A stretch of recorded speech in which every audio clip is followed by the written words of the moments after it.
penetrated your soul. तो hello दोस्तों, welcome to हॉररलैंड। और आज की हमारी मूवी में हम डेमन के बारे में जानेंगे, जो कि अपने फैंटेसीज को पूरा करने के लिए अलग अलग ह्यूमन बॉडीज को यूज करता है। और इस मूवी की एंडिंग काफी ज्यादा इंटरेस्टिंग होने वाली है, तो इस वीडियो में एंड तक जरूर बने रहिएगा। Warning, welcome to हॉररलैंड।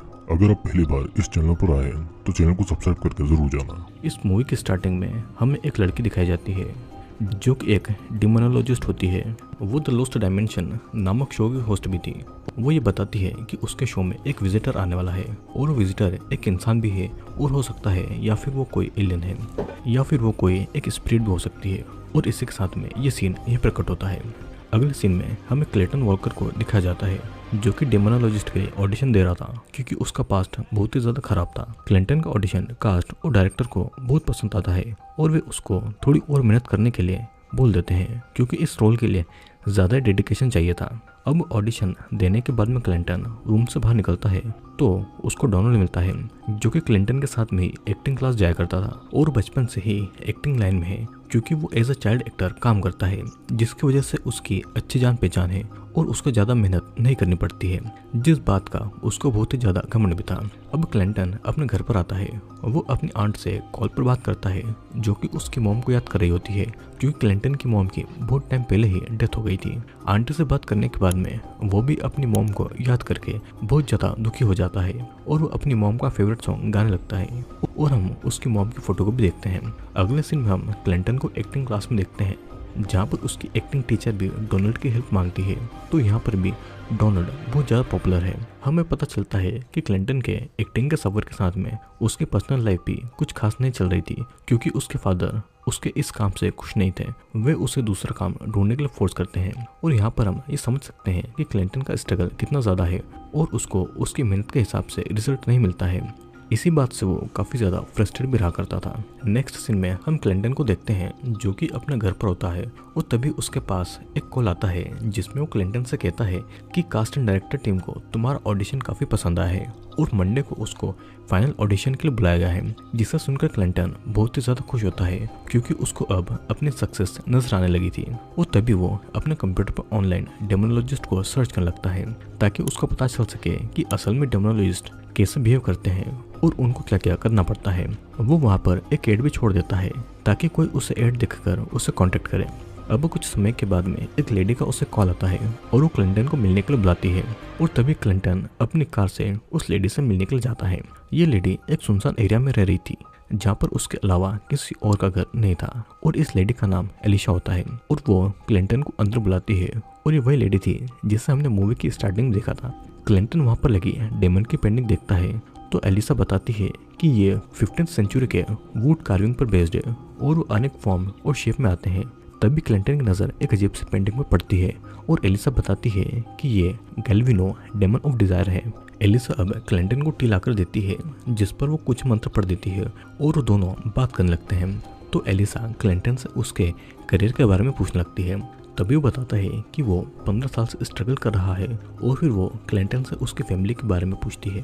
तो क्लिंटन कहता है कि वो उसको सिर्फ डेमन के बारे में ही बताए, क्योंकि वो सिर्फ डेमन के बारे में जानना है, न कि अपने बारे में बताने के लिए। एलिसा उसे कहती है कि हमें यहाँ पर एक दूसरे पर ट्रस्ट करना होगा, क्योंकि वो एक रिचुअल करेगी जिसका सक्सेस होने के चांसेस कम है। तो क्लिंटन शॉक्ड होकर ये पूछता है कि वो कैसा रिचुअल करना चाहती है। एलिसा कहती है कि उसने सेंस किया है कि क्लिंटन के साथ में कुछ बुरा हुआ है, जिसने क्लिंटन को कमजोर बना दिया है, और इविल स्पिरिट्स उसके सोल को अपने कंट्रोल में करना चाहती है, जिसका एहसास उसे अभी नहीं है, लेकिन धीरे धीरे वो इविल स्पिरिट और पावरफुल हो जाएगी, और एक समय ऐसा आएगा कि वो क्लिंटन के सोल पूरी खत्म कर देगी। और ऐसा होने से पहले वो एक रिचुअल करके उसके सोल से उस इविल को बाहर निकाल देगी, जो कि एक एक्सोर्सिज्म की तरह होगा, जिससे कि उसकी सोल पूरी तरह से प्योर हो जाएगी। इसे सुनकर क्लिंटन को थोड़ा अजीब महसूस होता है। तो एलिसा कहती है कि एक डेमोनोलॉजिस्ट के बारे में सीखने का इससे अच्छा तरीका कोई नहीं है, और हो सके तो क्लिंटन इस बात के लिए राजी हो जाता है, क्योंकि उसके लिए ये रोल बहुत ही ज़रूरी था। अब वो दोनों एक जगह पर जाते हैं, जहाँ पर रिचुअल के लिए पूरा सेटअप तैयार किया गया था, और वहाँ पर ह्यूमन ब्लड भी रखा हुआ था। तो एलिसा क्लिंटन से कहती है कि वो अपने आप को रिचुअल के लिए तैयार कर ले, क्योंकि वो रिचुअल कल करेगी। फिर वो दोनों साथ में खाना खाने के लिए आ जाते हैं, और बातों ही बातों में क्लिंटन उसका मजाक उड़ाने लगता है, वो तभी एलिसा कहती है कि अगर क्लिंटन को मुझ पर जरा सा भी भरोसा नहीं है तो ये रिचुअल खराब हो जाएगा। और क्लिंटन उसे सॉरी बोल देता है और कहता है कि मुझे तुम पर भरोसा है, लेकिन ये सारी चीज़ें मेरे लिए बिल्कुल नहीं है और इसीलिए मुझे इन्हें समझने में थोड़ा समय लगेगा। और बातों ही बातों में क्लिंटन के मुंह से निकल जाता है कि अगर वो फेल हुआ तो उसके हाथ से ये रोल निकल जाएगा, जबकि उसे कहा गया था कि उसे ये रोल मिल गया है। तो एलिसा कहती है कि झूठ बोलना डेमन का ही काम होता है और क्लिंटन डोनाल्ड से बहुत ज़्यादा चिढ़ता है और ये बात भी एलिसा को पता चल जाती है। एलिसा कहती है कि वो जो काम करती है उसके पीछे बहुत से लोग होते हैं जो कि उनको झूठा और नीचा दिखाने की कोशिश करते हैं, जैसे कि साइंस और सोशल मीडिया। इस वजह से वो अपने पास फोन नहीं रखती है और वो सबसे दूर एक सुनसान जगह पर रहती है, क्योंकि उसका मानना है कि इस वजह से डेविल उन पर हैवी हो जाते हैं। अब नेक्स्ट सीन में हम डोनाल्ड को देखते हैं जो कि अपने दोस्तों के साथ में मस्ती कर रहा था और साथ ही साथ वो अपने रोल की भी प्रैक्टिस कर रहा था, जिससे हमें पता चलता है कि डोनाल्ड अपने ऑडिशन के लिए जरा सा भी सीरियस नहीं है और उसको ये सब मजाक लग रहा था। इधर क्लिंटन सोने जाता है तो एलिसा आकर उसका फोन ले जाती है, ये कहकर कि ये सब चीज़ें डिस्ट्रैक्ट करती है और उसे इस रात को फोकस होना है। फिर वो अपने रूम में रेस्ट करने लगता है कि तभी उसके पास वाले रूम में टीवी चलने लगती है और उसे देखने के लिए वो वहाँ पर जाता है तो देखता है कि वहाँ पर बहुत सारी टेप पड़ी हुई है, जिसमें से वो एक टेप को उठाकर प्ले करता है तो वो वही टेप होती है जिसे हम लोगों ने मूवी की स्टार्टिंग में देखा था। और वो इस टेप को देखकर नीचे जाता है तो एलिसा अपने रूम में बैठी होती है और वो उसकी बैग पर एक अजीब सा मार्क देखता है। फिर अगली मॉर्निंग हम देखते हैं कि क्लिंटन और एलिसा साथ में ब्रेकफास्ट कर रहे होते हैं और तभी क्लिंटन एलिसा से उस टेप के बारे में पूछता है तो एलिसा बताती है कि ईयर 2000 में वो घोस्ट हंटिंग रियलिटी शो में काम किया करती थी, जो कि आधे सीजन चला और नेगेटिव रिव्यू की वजह से उसे बंद करना पड़ा, जिसके बाद में उसे डेमोनोलॉजिस्ट का रोल मिल गया जो कि उसको बहुत पसंद आया और इसके बाद उसने किसी और वर्क की तरफ नहीं देखा। अब वो क्लिंटन को रिचुअल के लिए तैयार करती है और उसको उसी रूम में ले जाती है जहाँ पर पहले से ही सेटअप तैयार था। वो क्लिंटन को बिठाती है और उसको अपनी सबसे वर्स्ट मेमोरी याद करने के लिए कहती है, जिसमें क्लिंटन बताता है कि एक बार उसे अपनी मॉम को कुछ गलत कह दिया था। और थोड़ा शांत रहने के बाद में वो ये भी बताता है कि वो अपनी मॉम से बहुत प्यार करता था और उसकी वजह से ही उसकी मॉम की एक्सीडेंट में मौत हो गई थी। ये बताकर वो बहुत रोने लगता है तो एलिसा उसे शांत करती है। वो क्लिंटन से एक बकरी को सेक्रीफाइस कराती है और वहाँ से ही मेन रिचुअल शुरू होता है। फिर वो क्लिंटन से आंख बंद करने के लिए कहती है, जिस पर क्लिंटन पूछता है कि वो स्पिरिट किसे दिखेगी, जिस पर बताती है कि वो उनको फील करेगा। अब एलिसा रिचुअल स्टार्ट करती है और कुछ चैंटिंग करने लगती है। फिर वो एक चाकू को निकालकर क्लिंटन की तरफ बढ़ती है और तभी क्लिंटन अपनी आंख खोल लेता है और डरकर वहां से भाग जाता है।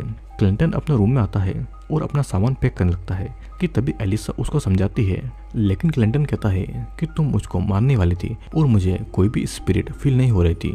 तो एलिसा का ऐसा कहना था कि ये एक एंसेंट रिचुअल है और ये ऐसे ही काम करता है। तभी क्लिंटन अपना सामान उठाकर वहां से जाने लगता है और उसे रोकने के लिए एलिसा पीछे से उसकी मॉम का फेवरेट सॉन्ग गाने लगती है, जो कि क्लिंटन से बहुत ही ज़्यादा अटैच्ड था, जिसे सुनकर वो इमोशनल हो जाता है। फिर एलिसा कहती है कि मुझे तुम पर पूरा भरोसा है, तुम बस यहाँ पर थोड़ा वक्त लो। और ये सुनकर क्लिंटन रुक जाता है क्योंकि उसे ऐसा लग रहा था कि एलिसा उसकी मॉम की स्पिरिट को फील कर सकती है और उसकी माँ की स्पिरिट नहीं एलिसा को इस सॉन्ग के बारे में बताया होगा। और उसके बाद वो एलिसा पर ट्रस्ट करने लगता है।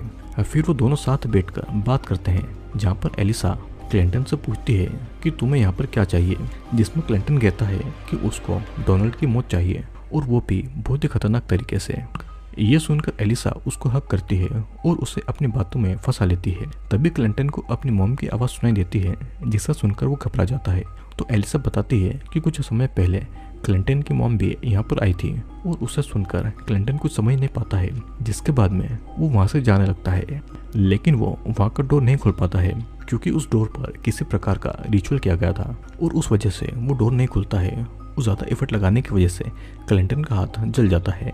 इससे फ्रस्ट्रेट होकर क्लिंटन एलिसा पर अटैक कर देता है और हम देख पाते हैं कि एलिसा क्लिंटन पर बहुत भारी पड़ती है, जैसा कि उसके ऊपर कोई स्पिरिट हो। लेकिन क्लिंटन दम लगाकर एलिसा का गला दबाने लगता है और तभी उसको एलिसा में उसकी मॉम दिखाई देती है और वो उसको फ्री कर देता है।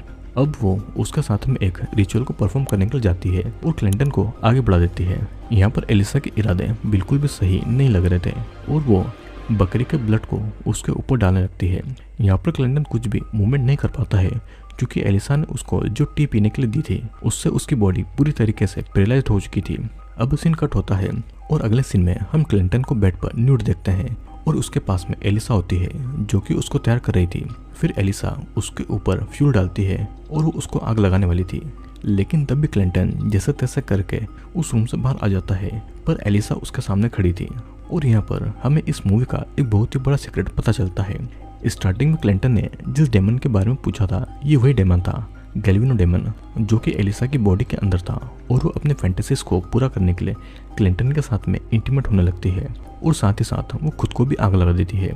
नेक्स्ट सीन में हम देखते हैं कि डोनाल्ड जो कि ऑडिशन दे रहा था और उसका ऑडिशन बहुत ही खराब गया था। फिर डायरेक्टर उसे कहते हैं कि उनको क्लिंटन का ऑडिशन पसंद आया, लेकिन क्लिंटन के वहाँ पर न होने की वजह से ये रोल डोनाल्ड को मिल जाता है और डोनाल्ड के लक की वजह से अगेन उसको सक्सेस मिल जाती है और इसी के साथ में ये मूवी यहीं पर खत्म होती है। लेकिन दोस्तों गैल्विनो डेमन एलिसा की बॉडी में कैसा आया? और मूवी की स्टार्टिंग में हमें एलिसा दिखाई जाती है जो कि बताती है कि उसके शो पर कोई विजिटर आने वाले हैं। तो दोस्तों वो विजिटर गैल्विनो डेमन ही होता है जो कि एलिसा के शो पर आकर एलिसा की बॉडी को अपने कंट्रोल में कर लेता है और वो अपने डिजायर्स को पूरा करने के लिए एलिसा की बॉडी को कंट्रोल करता है। तो दोस्तों आज की हमारी इस मूवी में हमने देखा कि एक डेमन जिसने अपने डिजायर्स को पूरा करने के लिए पहले एलिसा की बॉडी का यूज़ किया और कुछ टाइम के बाद में जब उसको क्लिंटन दिखा तो उसने उस पर अपना कंट्रोल कर लिया, जिसके बाद में वो क्लिंटन के साथ में इंटीमेट होता है और अपने फैंटेसीज को पूरा करता है। साथ ही क्लिंटन की बॉडी को जलाकर वो अपने साथ में ले जाता है। तो दोस्तों मैं आशा करता हूँ कि आपको ये वीडियो ज़रूर पसंद आया होगा। दोस्तों वीडियो पसंद आया हो तो वीडियो को लाइक करके नीचे कमेंट ज़रूर करना और अगर आप चैनल पर नए आए हैं तो चैनल को सब्सक्राइब करके ज़रूर जाना, क्योंकि मैं आपके लिए बहुत ही खतरनाक और इंटरेस्टिंग वीडियो लेकर आता हूँ। तो अब मैं आपसे मिलूंगा अगली वीडियो में।